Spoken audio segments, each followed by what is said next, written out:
तो जैसा कि लास्ट एपिसोड के अंदर हमने देखा था, जियाओ होंग की बात को सुनने के बाद में जो शू भाई होता है वो काफ़ी हैरान रह जाता है और बोलता है कि 1000 विश ट्री आज से पहले मैंने कभी भी इसके नाम को नहीं सुना। और उसके इतना बोलते के साथ ही उसके पास में सिस्टम की नोटिफिकेशन आती है जो कि शू भाई को बताती है कि अभी एक एंशिएंट डिवाइन ट्री जो है उसे डिडक्ट किया गया है, जो कि बहुत सारे लोग की पावर को अपने अंदर रखता है। तो इसीलिए होस्ट के पास में बहुत ही ग्रेट अपॉर्चुनिटी है उसे प्राप्त करने की।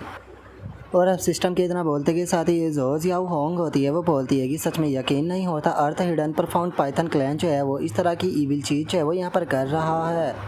क्योंकि 1000 विश ट्री को कल्टीवेट करना बिल्कुल भी आसान नहीं होता। इसे कल्टीवेट करने के लिए इन्हें कम से कम यहाँ पर 10 मिलियन स्नेक की लाइफ को सेक्रीफाइस जो है वो करना पड़ा होगा। और जियाओ होंग की तरह बोलते के साथ ही शू भाई जो होता है वो उस पेड़ के ऊपर चला जाता है जहाँ पर कि एक फ्रूट लगा होता है। और वो जियाओ होंग से पूछता है कि जियाओ होंग क्या तुम जानती हो कि ये क्या है। जो सुनकर जियाओ होंग बताती है कि ये 8 ग्रेड का स्पिरिट फ्रूट है। और अगर ये फ्रूट जो है वो इस पेड़ के ऊपर आ चुका है तो ये बात साफ है कि पता नहीं जो ये पाइथन क्लैन है ये कितनी ज़्यादा लाइफ जो है वो सेक्रीफाइस कर चुका होगा इस फ्रूट को उगाने में। जो सुनते के साथ ही शू भाई जो होता है वो उस फ्रूट को तोड़ लेता है और उस फ्रूट को तोड़ते हुए बोलता है कि इसका साइज जो है वो काफ़ी छोटा है, लेकिन उसके बाद भी इसका जो वज़न है वो कम से कम 100 पाउंड होना चाहिए। सच बताओ तो मैंने अपनी पूरी ज़िंदगी के अंदर कभी भी इस प्रकार की जो चीज़ है उसे नहीं देखी थी। मैं तो ये सोच रहा हूँ कि आखिर जो ये 1000 विश फ्रूट है आखिर इसका इस्तेमाल क्या होगा। जो सुनकर जियाओ होंग जो होती है वो उसे बताती है कि जो 1000 विश फ्रूट ट्री होता है इसके अंदर बहुत ही ज़्यादा टेरिफाइंग एनर्जी होती है। इसकी मदद से कोई भी लो रैंक का एक्सपर्ट जो होता है वो अपनी ब्लड लाइन की जो क्वालिटी होती है उसे इंक्रीज़ कर सकता है। लेकिन जिस टाइम पर उसकी ब्लड लाइन जो होती है वो एक निश्चित रेखा पर पहुंच जाती है तो उसके बाद में उसे अपने ही जैसे लोगों का नरसंहार जो है वो करना पड़ता है। ये मेथड इतना ज़्यादा क्रूअल है कि जो तीनों रॉयल क्लैन है उन्होंने एक साथ में मिलकर जो 1000 विश ट्री था इसके ऊपर यहाँ पर बैन जो है वो लगा दिया था। जो सुनकर अब शू भाई भी पेड़ से नीचे आ जाता है। पेड़ से नीचे आते हुए बोलता है कि सच में ये चीज़ तो बहुत ज़्यादा पावरफुल है, इसका मतलब मुझे इस चीज़ को बिल्कुल भी यहाँ पर नहीं छोड़ना चाहिए। और अब इतना बोलकर जो शू भाई होता है वो सिस्टम की तरफ देखते हुए उससे बोलता है कि सिस्टम ये मुझे ये बताओ कि जो ये एंशिएंट डिवाइन ट्री है मैं इसे किस तरह से उखाड़ सकता हूँ। जो शंत के साथ ही जो सिस्टम होता है वो उसे बताता है कि अगर आप ऐसा करना चाहते हो तो पहले आपको डिवाइन ट्री की जो डिविनिटी है उसे एक्टिवेट करना होगा, जिसके लिए बस आपको अपना जो हाथ है वो इसके ऊपर रखना होगा। और जिस टाइम पर जो डिवाइन ट्री है उसकी डिविनिटी जो है वो एक्टिवेट होगी तो यहाँ पर थोड़ी बहुत प्रॉब्लम भी क्रिएट हो सकती है, तो होस्ट को तैयार रहना होगा। जो सुनकर जो शू भाई होता है वो बोलता है कि आखिर किस प्रकार की प्रॉब्लम क्रिएट होगी। लेकिन छोड़ो, यहाँ पर जिस प्रकार की भी प्रॉब्लम जो है वो होने वाली है उसके बाद भी मैं इस प्रकार का जो ख़तरनाक पेड़ है उसे यहाँ पर नहीं छोड़ सकता हूँ, क्योंकि ये पेड़ ह्यूमन रेस के लिए भी बहुत ही ज़्यादा ख़तरनाक है। और अब इतना बोलते के साथ ही जो शू भाई होता है वो अपने हाथ को जो पेड़ होता है उसके ऊपर रखते हुए बोलता है कि चलो इसे शुरू करते हैं। जो सुनते के साथ ही जो सिस्टम होता है वो बताता है कि डिवाइन ट्री की जो डिविनिटी है उसे शुरू किया जा रहा है। और उसके इतना बोलते ही अचानक से पेड़ के अंदर से बहुत ज़्यादा एनर्जी निकलने लगती है। और अब हम देखते हैं कि वहाँ पर जो स्पिरिचुअल रिफ्ट होती है वो भी अपेयर होना शुरू हो जाती है, जिसे देखकर शू भाई भी घबराते हुए बोलता है कि यहाँ पर तो स्पिरिचुअल रिफ्ट भी अपेयर होने लगी। बास्टर्ड सिस्टम ने बताया था कि बस थोड़ी बहुत प्रॉब्लम होगी, क्या ये उसके हिसाब से थोड़ी बहुत प्रॉब्लम है। और इतना बोलकर शू भाई जो होता है वो अपनी स्पेस बैग को निकाल लेता है, जो देखकर जो जियाओ होंग होती है वो शू भाई से बोलती है कि मास्टर हम लोग क्या करें, जो स्पेस है वो कोलैप्स होने वाला है। अगर हम लोग जल्दी ही यहाँ से नहीं निकले तो हम हमेशा के लिए स्पिरिचुअल रिफ्ट के अंदर ही कोई यहाँ पर फंस कर रह जाएंगे। और उसके इतना बोलते के साथ ही अचानक से वहाँ पर एक बहुत तगड़ा धमाका होता है, जो देखकर जियाओ होंग जो होती है वो शू भाई से बोलती है कि मास्टर जल्दी से यहाँ से निकलिए नहीं तो बहुत ज़्यादा देर हो जाएगी। और उसके इतना बोलते के साथ ही अचानक से हम देखते हैं कि बहुत ज़्यादा एनर्जी जो होती है वो शू भाई की तरफ आने लगती है, जो देखकर शू भाई बोलता है कि ये पैलेस कोलैप्स होने वाला है, नहीं हम यहाँ से नहीं निकल सकते, लगता है कि हमें जो स्टोरेज बैग है उसी के अंदर छुपना होगा। और इतना बोलते के साथ ही शू भाई जो होता है वो जियाओ होंग के साथ में स्टोरेज बैग के अंदर चला जाता है। और साथ ही में हम देखते हैं कि वहाँ की जो पूरी जगह होती है वो धीरे धीरे करके कोलैप्स होने लगती है, जिसके बाद में अब हमारा व्यू जो होता है वो स्टोरेज बैग के अंदर आ जाता है। और वहाँ पर आने के बाद में जो शू भाई होता है वो बोलता है कि चलो हम टेम्परेरी तौर पर शेप हो चुके हैं। जो सुनते ही जियाओ होंग सामने की तरफ इशारा करते हुए बोलती है कि मास्टर आप सक्सेसफुल हो गए, देखिए आपने यहाँ पर जो 1000 विश ट्री था उसे ट्रांसप्लांट कर दिया। और उसके इतना बोलते ही हम सामने का नज़ारा देखते हैं, जहाँ पर कि शू भाई के द्वारा की गई सारी लूट भी वहाँ पर रखी हुई होती है। और जो वो पेड़ होता है वो भी गोल्डन कलर का हो चुका होता है, जो देखकर शू भाई जो होता है वो बोलता है कि वो लगता है कि मैं सक्सेसफुल हो गया। लेकिन अगर मैं सक्सेसफुल हो चुका हूँ तो मुझे अभी भी यहाँ पर जो अर्थक्वेक है वो महसूस क्यों हो रही है। और शू भाई के इतना बोलते के साथ ही हम देखते हैं कि जो ट्री होता है वहाँ पर रखे हुए जो स्टोन होते हैं उन्हें एब्जॉर्ब करने लगता है, जो देखकर शू भाई जो होता है वो चिल्लाते हुए बोलता है कि डैम इट, जो ये ट्री है वो तो यहाँ पर जो मेरे मटेरियल है उन सभी को एब्जॉर्ब कर रहा है। और शो भाई की इतना बोलते के साथ ही वो पेड़ जो होता है वो कुछ ही देर में सारी चीज़ों को एब्जॉर्ब कर लेता है, जो देखकर शो भाई बहुत ही फनी तरीके से उस पेड़ के बजाना शुरू कर देता है और बजाते हुए बोलता है कि बास्टर, तुमने मेरे सारे मटेरियलों को एब्जॉर्ब कर लिया, क्या तुम जानते भी हो कि कितनी मेहनत से मैंने सारी चीज़ों को कमाया था, उन सभी को बाहर निकालो। और शो भाई की इतना बोलते ही हम देखते हैं कि उस पेड़ के अंदर से अचानक से एनर्जी निकलने लगती है, जो देख कर जियाओ होंग चिल्लाते हुए बोलती है कि मास्टर संभल कर, कहीं ऐसा तो नहीं कि जो ये 1000 विश ट्री है ये कुछ करने वाला है। और अब उसके इतना बोलते के साथ ही हमारा व्यू जो होता है वो ग्रेट वॉल पर जो आर्मी बेस होता है वहाँ पर आ जाता है, जहाँ पर कि हम न्यू किंग को देखते हैं, जहाँ पर कि एक बंदा जो होता है वो चिल्लाते हुए न्यू किंग से बोलता है कि लॉर्ड न्यू किंग, जरा एक बार इस पावर को तो देखिए, ये पावर तो बहुत ही ज़्यादा स्ट्रॉन्ग है, ऐसा लगता है कि जैसे कि लोग को ट्रांसप्लांट कर दिया गया हो। जो उनका न्यू किंग जो होता है वो भी इस चीज़ की तरफ देखने लगता है, इस चीज़ की तरफ देखते हुए बोलता है कि कहीं ऐसा तो नहीं कि जो नाइन नीदर किंग है उससे भी पावरफुल एग्जिस्टेंस जो है वो मैजिक रेस के अंदर जाग चुकी है। जो सुनते के साथ ही जो वो बंदा होता है वो हैरान होते हुए बोलता है कि लॉर्ड न्यू किंग, आप ये क्या बात कर रहे हो, अगर जो नाइन नीदर लॉर्ड है उसकी बात की जाए वो एक किंग रैंक का एक्सपर्ट है, तो आप कहना चाहते हो कि किंग रैंक से ऊपर भी कोई पर्सन अपेयर हो चुका है।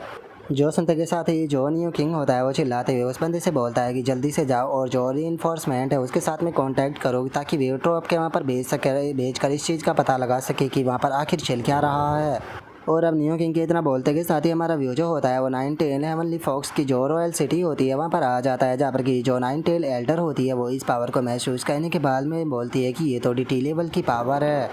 जो सुनते के साथ ही जो दूसरी एल्डर होती है वो हैरान होते हुए बोलती है कि लेकिन आखिर ऐसा पॉसिबल भी कैसे है, क्योंकि फॉरबिडन लैंड के अंदर कोई भी इतना पावरफुल नहीं है, तो फिर आखिर कोई इस तरह से जो डिविनिटी है उसे किस तरह से रिलीज कर सकता है। जो सुनकर पहली एल्डर जो होती है वो बोलती है कि ये टेरिफाइंग पावर जो है वो जहाँ से रिलीज हो रही है ये तो जो परफाउंड पाइथन की मैन सिटी है वहाँ पर है, तो इसीलिए जल्दी से किसी को भेजकर इन्वेस्टिगेशन कराओ। जो सुनते के साथ ही दूसरी एल्डर भी ओके बोल देती है, जिसके बाद में अब हमारा व्यू जो होता है वो नाइन नीदर लॉर्ड के ऊपर आ जाता है, जिसे कि ये पावर महसूस हो चुकी होती है, और इस पावर को महसूस कर कर वो बोलता है कि ये पावर तो बहुत ज़्यादा टेरिफाइंग है, आखिर क्या चल रहा है। अगर इस टेरिफाइंग ऑरा की बात की जाए तो ये जो अर्थ हिडन प्रोफाउंड पाइथन का मैन सिटी है उसके अंदर से आ रहा है, आखिर उसके अंदर से इतना पावरफुल ऑरा कैसे आ सकता है। और उसके इतना बोलते के साथ ही एक बंदा वहाँ पर आ जाता है, जिसे देखकर नाइन नीदर लॉर्ड उससे पूछता है कि क्या तुम जानते हो कि क्या चल रहा है। जो सुनकर वो बंदा बोलता है कि नहीं सबॉर्डिनेट को अभी कुछ नहीं पता, लेकिन मैं मैन सिटी के अंदर जाकर पता करने की कोशिश करता हूँ कि क्या हुआ है। और उसके इतना बोलते के साथ ही हमारा व्यू जो होता है वो पूल फॉरबिडन लैंड जो होता है उसके अंदर आ जाता है, जहाँ पर कि हम देखते हैं कि जो ड्रैगन होता है वो आराम से सो रहा होता है। जिसके बाद में अब हमारा व्यू जो होता है वो स्वॉर्ड माउंटेन फॉरबिडन लैंड के ऊपर आ जाता है, जहाँ पर कि काफ़ी ज़्यादा हलचल जो है वो होने लगती है। जिसके बाद में अब हमारा व्यू जो होता है वो जो फैलन लैंड होता है फॉरबिडन एरिया का वहाँ पर आ जाता है, जहाँ पर कि हम कुछ डेड बॉडियाँ जो होती है वो पड़ी हुई देखते हैं, और हमें बताया जाता है कि ये पावर इतनी पावरफुल थी कि यहाँ पर जो फॉरबिडन लैंड के फैलन लैंड है वहाँ पर भी इस चीज़ का एहसास महसूस हुआ। जिसके बाद में अब हमारा व्यू जो होता है वो एक अलग ही स्पेस के अंदर आ जाता है, जहाँ पर कि किसी की आवाज़ सुनाई देती है जो कि बोलता है कि गॉड और इमोर्टल जो है वो बहुत ही ज़्यादा विनाशकारी है, लगता है कि अब ज़्यादा समय नहीं रह गया है जिस टाइम पर हम ह्यूमन वर्ल्ड के अंदर दोबारा से अपेयर होंगे। और अब उस आवाज़ के इतना बोलते ही हमारा व्यू जो होता है वो मैरिड रेस का जो बैटल फील्ड होता है वहाँ पर आ जाता है, जिन्हें की ये एनर्जी महसूस हो चुकी होती है, जिसे देखकर सभी मॉन्स्टर बोलते हैं कि आखिर ये क्या होने लगा। और उनके इतना बोलते के साथ ही हम स्नेक क्लैन के एक बंदे को देखते हैं जो कि इस चीज़ के बारे में जानता था, और अब वो घबराते हुए अपने मन में सोचता है कि ये तो मैन सिटी की तरफ से ही आ रही है, डैमिट वहीं पर तो 1000 विश ट्री मौजूद है, डैमिट सब कुछ ख़त्म हो गया। अगर जो थ्री रॉयल क्लैन है उसे इस बारे में पता चल गया कि मैंने जो फॉरबिडन आर्ट है उसका इस्तेमाल करते हुए 1000 विश ट्री को कल्टीवेट किया है, तो वे लोग मुझे जान से मारते के। और अब इतना बोलते के साथ ही वो मॉन्स्टर जो होता है वो वहाँ से भागना वापस शुरू कर देता है, और चिल्लाते हुए बोलता है कि पाइथन क्लैन के सभी लोग जो है वो वापस लौटो। जो सुनते के साथ ही वहाँ पर खड़े हुए सभी मॉन्स्टर हैरान रह जाते हैं, और तभी हम देखते हैं कि जो ह्यूमन वॉरियर होते हैं वो भी उनके ऊपर अटैक करने के लिए आने लगते हैं, जिसे देखते के साथ ही अब बाकी के बचे हुए मॉन्स्टर घबराते हुए बोलते हैं कि डैमिट आखिर हम लोग इनके साथ में किस प्रकार ही डील कर पाएंगे। और अब इतना बोलकर वो मॉन्स्टर जो होता है वो चिल्लाते हुए अपने क्लैन के जो लोग होते हैं उनसे बोलता है कि तुम आखिर किसका इंतज़ार कर रहे हो, पाइथन क्लैन पीछे हट चुका है तो इसीलिए हम भी पीछे हट रहे हैं। और अब इतना बोलते के साथ ही सभी मॉन्स्टर जो होते हैं वो वहाँ से वापस भागना शुरू कर देते हैं, जो देखते के साथ ही जो ह्यूमन होते हैं उनका जोश और भी ज़्यादा बढ़ जाता है, और चिल्लाते हुए बोलते हैं कि मॉन्स्टर पीछे हट रहे हैं तो इन्हें ख़त्म कर दो। और उसके इतना बोलते के साथ ही हमारा व्यू एक मॉन्स्टर के ऊपर आता है, जो कि गुस्से में चिल्लाते हुए बोलता है कि मैंने नहीं सोचा था कि जो पाइथन क्लैन के लोग हैं वो इतने ज़्यादा डरपोक निकलेंगे कि बास्टर्ड इस तरह से डरकर यहाँ से भाग जाएगी। जो उनका दूसरा मॉन्स्टर चिल्लाते हुए बोलता है कि यहाँ पर खड़े मत रहो, बस जल्दी से भागो। और उसके इतना बोलते ही हमारा व्यू शो भाई के ऊपर आ जाता है, जो कि अपने स्टोरेज बैग से बाहर आ चुका होता है। सामने के नज़ारे को देखकर बोलता है कि आखिर ये कब हुआ, आखिर यहाँ पर इतना क्योस किसने मचा दिया। और अब इतना बोलते के साथ ही वो जैसे ही सामने की तरफ देखता है तो उसे पता चलता है कि पूरी की पूरी जो मैन सिटी है वो तबाह हो चुकी है, जिसे देखकर शो भाई जो होता है वो बोलता है कि आखिर यहाँ पर इतना पावरफुल अटैक किसने कर दिया। और अब उसके इतना बोलते के साथ ही अचानक से कुछ मॉन्स्टर जो होते हैं वो शो भाई के सामने आ जाते हैं और चिल्लाते हुए बोलते हैं कि तुम बास्टर्ड चोर कहेंगे, तुम्हारी हिम्मत कैसे हो गई हमारे क्लैन के सेक्रेटरी को टच करने की। जो सुनते ही अब शो भाई घबराते हुए बोलता है कि डैम इट, अब मैं गया।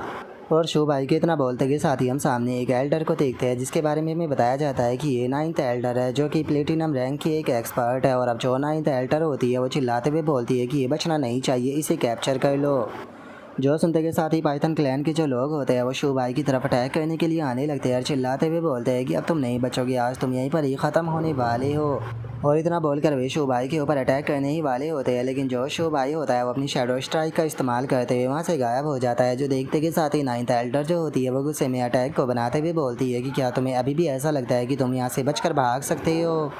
और अब इतना बोलते के साथ ही जो 9th एल्डर होती है वो अपने काफ़ी पावरफुल स्लैश जो होता है वो सीधे शो भाई की तरफ कर देती है और शो भाई की तरफ करते हुए उसे बोलती है कि तुम आज नहीं बचोगे, तुम यहीं पर ही मारे जाओगे।